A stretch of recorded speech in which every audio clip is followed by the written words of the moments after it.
ભાવના, એ ભાવના, આ ક્યાં રખડે છે બધા? હા બોલો. આ દીકરા પ્રતિકને રોજ કેમ મોડું થાય છે?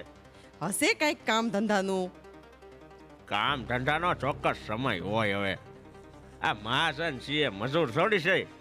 એ મોંઘેરા મહાજન, મજૂર તો સોગડા સારા. તમે ખાલી જન થાવ ને તોય ઘણું. અને આ તમારો બબડાટ ને આ તમારી સગલીનો ચળવળાટ બંધ કરો ને તો સારું. આ લ્યો, બસ આ ચચડાટ ને બબડાટ બધે બંધ. ચળવળાટ તો બંધ થયો, પણ આ મોઢામાં ઓગાર ચાલશે ને ત્યાં સુધી તમારો બબડાટ બગડીને બોબડો બની જશે. હે? અરે તમે તોતળા થઈ જશો. ઈ હાસુ. ઓહો હો, આ જુઓ ને, આખો ડ્રોઈંગ રૂમ ગંધવી માર્યો છે. હે? શું કીધું? કથા વહુને તમારા માવા મસાલાની વાસ જરાય નથી ગમતી. એ તમને તો ગમે છે ને? ગમાડું નહીં તો શું કરું, મરું? હવે તો સમજો વનમાં આવ્યા. વનમાં? અરે ઉંમર થઈ, હવે તો તમાકુ છોડો. અરે ભાઈ, આ ધંધામાં થાકું છું ને એટલે 2 દાડા ખાવ છું. બંધ કરો આ ગોબરા વેડા. આ ડબ્બી ઉઘડતી નથી અને એનો તો વિચાર કરો. ડબ્બી? આ તમારું મોઢું ઉઘડે છે. 2 મહિનાથી આ ચાંદા રૂજાતા નથી. શરીર તો ઘસાતું જાય છે, પણ જો મોટી બીમારી આવી ગઈ ને તો ઘરે ઘસાઈ જશે. બાળકો માટે બચત કરવાને બદલે માથે દેવું થઈ જશે. અરે હોય કઈ, એ મારા આરવ માટે તો જીવન કુરબાન કરી દઉં. હે?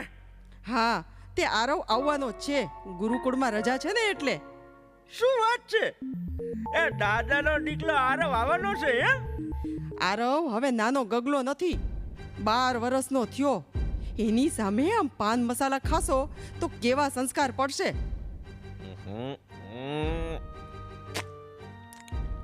એ ફ્રેશ થવા 2 દાણા ખાવ છું, એમાં તો આખું ગગન ગજવી દીધું તે તો. ને ગુટકા નથી ખાતા? અરે ગાંડી, ગુટકા તો 56 ભોગની પ્રસાદી કહેવાય. હે, પ્રસાદી. 56 ભોગની પ્રસાદી નહીં, 56 રોગની પડીકી. મોજ આવે હવે ગાંડી. આવી મોજ? શરીર બગડે, પૈસા બગડે, સમય બગડે, રૂમ અને ફળિયા બગડે. તમારી ગોબરી મોજમાં બીજાની મોજ કાં બગાડો? ભાવના, હાશું કહું, મને તો એમ થાય છે કે વ્યસન વગરનો માણસ છે ને વિકૃત થઈ જાય છે. લ્યો સાંભળો.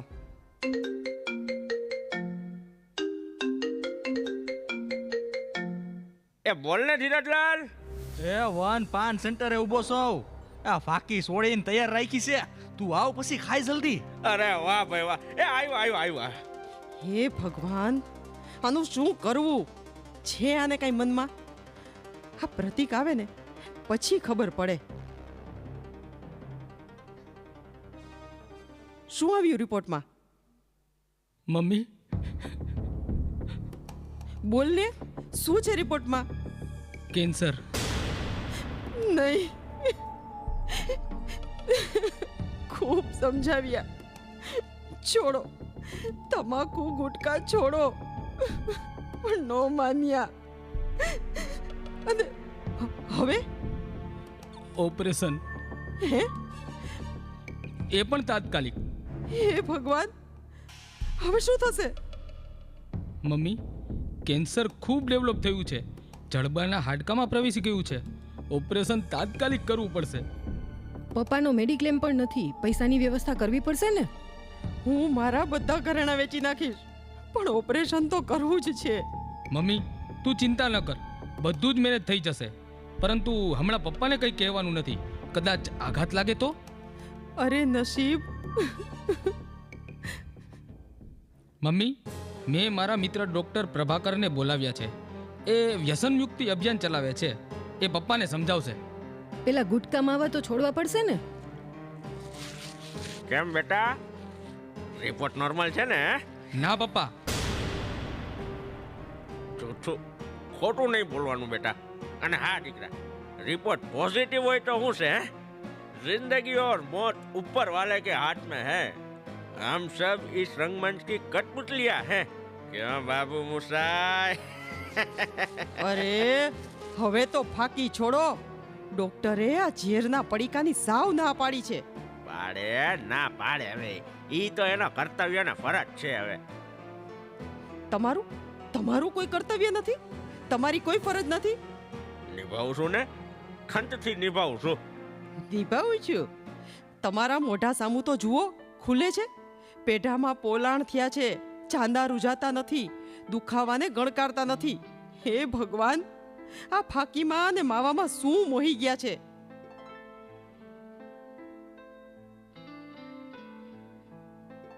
આવો પ્રભાકર સાહેબ, આ છે મારા મમ્મી પપ્પા. પ્રણામ. પ્રણામ. શું નામ કીધું પપ્પાનું? મનસુખ. વેરી ગુડ નેમ, મનનું સુખ. પપ્પા, ડોક્ટર પ્રભાકર વ્યસન મુક્તિ અભિયાન ચલાવે છે. Very good. તો તમે મને સમજાવવા આવ્યા છો એમ ને? હા પપ્પા. રોજની કેટલી ફાકી ખાઓ છો અંકલ? લગભગ 20. 20 ફાકી? જોયું છે શરમ? વટથી બોલે છે 20 ફેંકી. મમ્મી, લે તો બોલું જ ને, મનસુખ નામ છે મારું. મનનું સુખ હશે કદાચ, પરંતુ મન મક્કમ નથી, મજબૂત નથી. મનસુખલાલનું મન તો ગુટકાનું ગુલામ છે. મનસુખલાલનું તન તટડે છે તમાકુ પાછળ. એ સાહેબ, આ અડધું જગત વ્યસની છે, સમજ્યા? છે ને? તમાકુયુક્ત પાન મસાલા કે ફાકી, ગુટકા, જરદા ને ધૂમ્રપાન, લાખો લોકો આ બધાના વ્યસની છે.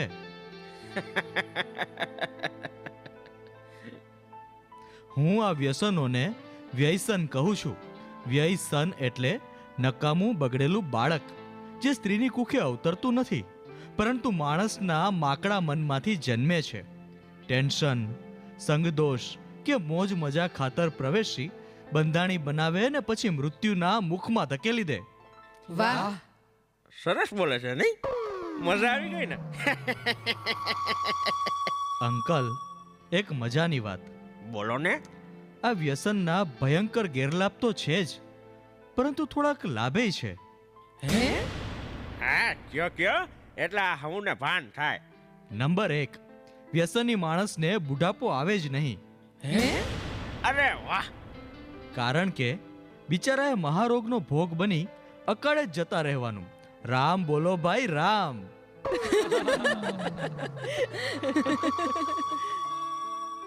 નંબર 2, વ્યસનીના ઘરમાં ચોર પ્રવેશી જ ન શકે. લે, ઈ કેવી રીતે? 24 કલાક પોતે જ ચોકીદાર, આખી રાત થૂક થૂક કરવાનું ને બીડીની સટું ખેંચી ને ઠો ઠો કરવાનું. અને વ્યસનીને તો કૂતરા કરડે જ નહીં, છેટા ભાગે. હા નવું. વ્યસને બિચારાને વાકો વાળી દીધો હોય, એટલે અકાળે લાકડીનો ટેકો લેવો પડે. લાકડી જોઈ ને કૂતરા ભાગે ને. આ તો થઈ હળવી વાતો અંકલ. હવે ગંભીર વાત કરું. ભારેખમ. હા, આ પૃથ્વી પર જીવ જંતુ, પશુ પ્રાણી જીવે છે, પણ છે કોઈને વ્યસન? શું મજાક કરો છો હવે? એને હોય. એક માણસ જ માકડા મનવાળું પ્રાણી છે, જે ખૂબ પૈસા કમાય, વ્યસનમાં ફસાય, બીમારીમાં અટવાય ને છેવટે કમાયેલા બધા જ પૈસા દવાખાનામાં ખર્ચાઈ જાય. ઈ વાત હાચી. અમારું તો ક્યારેય માનતા જ નથી. કયો સાહેબ, કયો, બે વેણ કયો. મમ્મી, હા, મમ્મી પરથી યાદ આવ્યું. અંકલ, તમે પાન મસાલો ખાવા જાઓ ત્યારે આંટી તમારી સાથે હોય છે? હા, ક્યારેક હોય. એ કેટલી વાર ભેગી હોઉં છું. હા, તો અંકલ, આંટીને ક્યારેય તમાકુ ગુટકા ખાવાનો આગ્રહ કરો છો? એ કેવી વાત કરો છો હે? હું તો કાંઈ અડતી હઈશ આવા ગોબરા વેડાને. આંટી, ક્યારે પુત્ર પ્રતીકને, પુત્રવધુ કથાને કે પૌત્ર આરવને પ્રેમપૂર્વક આગ્રહથી ગુટકા ફાકી ખવડાવો છો? એ મિસ્ટર, આ બોગસ વાત ન કરો હો. બોગસ નહીં, બડુકી વાત છે. જગતમાં જેટલા વ્યસની લોકો છે એ બધાએ પોતાના દીકરા, દીકરી, ટેણિયા, વડીલો બધાને હે થરખે માવા મસાલા ખવડાવવા જોઈએ. ને આમ એકલા શું કામ? ના, ઈ નો બને. નો બને, કારણ કે એ અખાદ્ય છે, અને જો અખાદ્ય હોય તો તમારે પણ શા માટે ખાવું જોઈએ? બરાબર છે. અરે ભાઈ, ફસાઈ ગયા છી. હવે આ સાલને કાઢવું કેમ? મનને મક્કમ કરીને આપણે બીજાને નહીં, પોતાની જાતને બદલવાની છે. સંજોગો કે પરિસ્થિતિને નહીં, પોતાની સમજણને બદલવાની છે. પોતાના હિતનું ભાન રાખી અને નિર્ણય લેવાનો છે. ઈ શું નિર્ણય લેતા હતા? તલપ લાગશે ને એટલે એ ભાગશે ફાકી ખાવા. અંકલ, આવી તલપનું શમન એટલે પોતાના જ દેહ ઉપર દમન. બરાબર છે. હમ, વિચારીએ, કંઈક કંઈક કરીએ બસ. હે? હે? તમાકુના બંધાણીઓને તેના જોખમથી માહિતગાર કરવા જરૂરી છે, કારણ કે લાંબા ગાળે મોઢાનું કે ફેફસાનું કેન્સર, લકવો, હૃદયરોગ, ટીબી જેવા અનેક હઠીલા રોગ થાય ને છેવટે દવાખાનામાં પૂરા પરિવારની બરબાદી થાય. ના, હું બરબાદી નહીં થવા દઉં. લ્યો, આજથી અત્યારે જ આ ગુટકા માવાનું ખા. વાહ વાહ. અંકલ, મક્કમ છો ને? હા હા હોશમાં તો છો ને? હા, હું છું ને. હિંમત છે ને? અરે હા ભાઈ, હા. હવે તો સાંભળો, તમારો મેડિકલ રિપોર્ટ આવી ગયા છે. તમને જડબાનું કેન્સર છે. હે? હા અંકલ, તમારું ઓપરેશન તાત્કાલિક કરવું પડે તેમ છે. કેન્સરમાં જડબું કે જીભ, સડાવાળા અંગ કાપવા પડે. પ્રતિકભાઈ ઓપરેશનનો ખર્ચ કરે પછી પણ તમે વ્યસન ચાલુ રાખો, પરેજી ન પાડો, તો તમારું કેન્સર આખા પરિવારને અજગરની જેમ ભરડો લેશે. હે? આર્થિક રીતે પરિવાર ધોવાઈ જાય, બરબાદ થઈ જાય. ના, મારા કારણે હું પરિવારને બરબાદ નહીં થવા દઉં. સરસ. પ્રતિકભાઈ, તો હું રજા લઉં. તમે લોકો ઓપરેશનની તૈયારી કરો.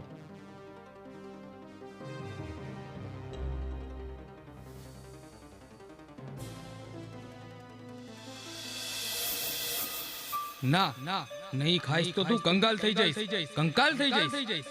હે? તારો ગલફો ને ગળું ગંધાતી ગટર બની જશે. એમાં જીવડા ખતબત છે. તું સડી જઈશ, રીબાઈ ને મરી જઈશ મનસુખલાલ. ના ના ના ના, નહીં. જા, કેન્સર હોસ્પિટલનો પલંગ તારી વાટ જુએ છે. જા. જા, ઓપરેશન થિયેટર તારી વાટ જુએ છે. જા. જા, પોસ્ટમોર્ટમ રૂમ અને સબઘર તારી વાટ જુએ છે. જા. જા.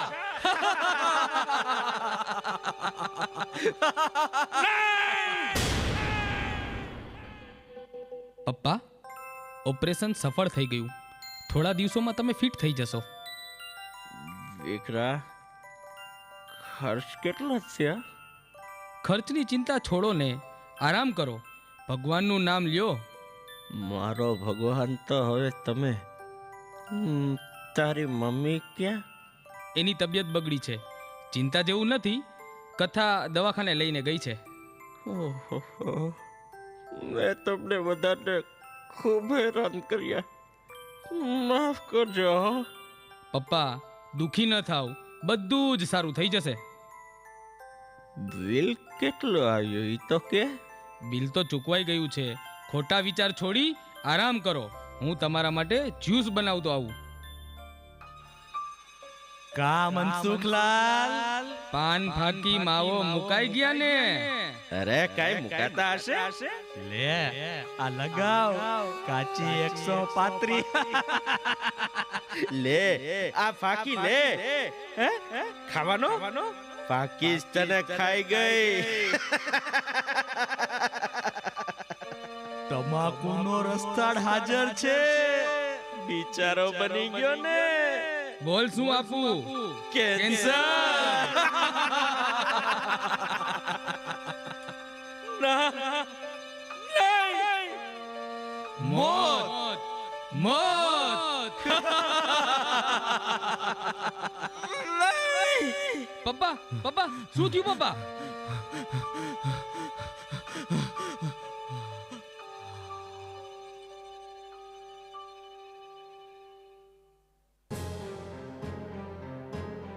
હલો મહેતા સાહેબ, હું પ્રતિક બોલું છું.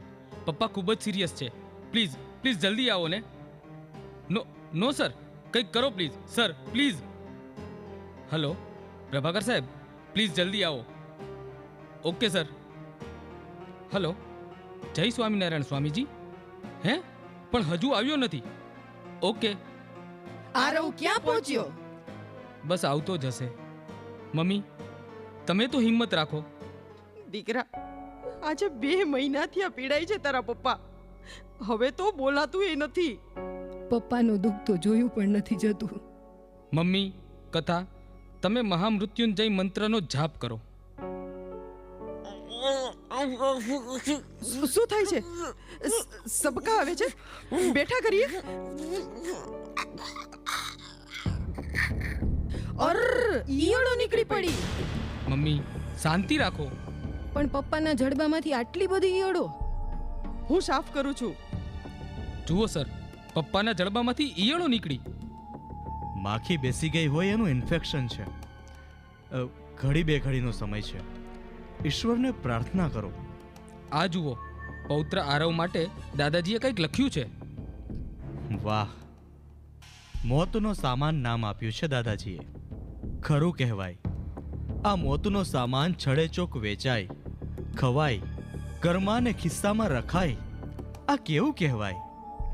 વાહ મનસુખભાઈ વાહ, તમે તો મોતને સુધારી જાણ્યું.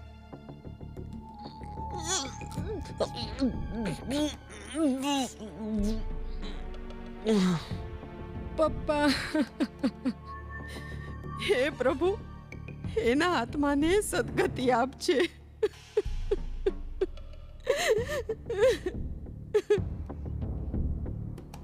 આરવ હજુ કેમ ન આવ્યો? આવતો જ હશે, આવી જશે.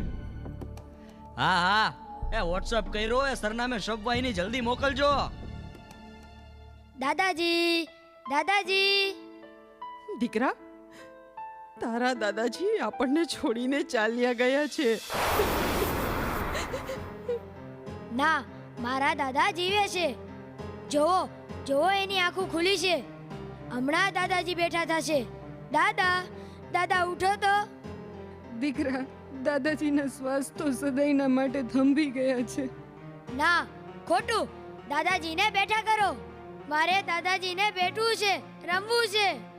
પપ્પા, મમ્મી, દાદીમા, સાંભળો છો તમે?